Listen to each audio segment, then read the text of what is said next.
Meanwhile, here at the U of M, a dozen buildings closed for a second day as protests there continued. Organizers say they don't plan to leave until the U divests from companies with ties to Israel. KARE 11 reached out to the U's interim president, the police chief, and all 12 regents on the decision to close those buildings. Regent Mary Turner was the only one who responded, saying she respects that UMPD is looking out for safety. Well, since the protests began, the university has said it supports students' rights to free speech and peaceful protest. But where is the line? Ian Russell sat down with two First Amendment lawyers to talk about it.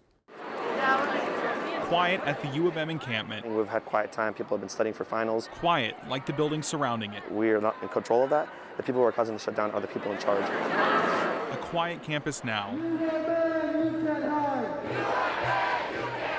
Not always the case. Trying to flush us out and trying to get us off the lawn here and try to get us out of campus. A student organizer here says he feels the university is clamping down on his First Amendment rights. The university maintains it supports the right to free speech. But just last week, 9 protesters were arrested at the U. So where do they draw the line? They have to tread very carefully because of the First Amendment. I mean, colleges are essentially a place of the free exchange of ideas. Martin Azarian is an attorney working many cases involving the First Amendment.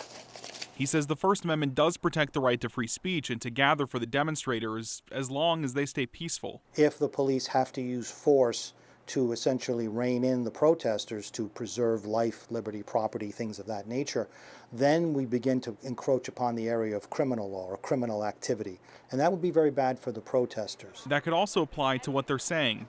Jen Kirtley is a professor at the U studying media ethics and law. She says the context and tone of what they're saying also matters. Just because somebody is offended by what you have to say, it doesn't mean it's not protected by the First Amendment. I asked Kirtley about stopping students from camping. She says the university can impose a ban on camping there if it's upheld for everyone. To just say across the board, no, you cannot protest in this place that has historically been a place for student gatherings and protests is problematic, unless they're engaging in otherwise illegal behavior.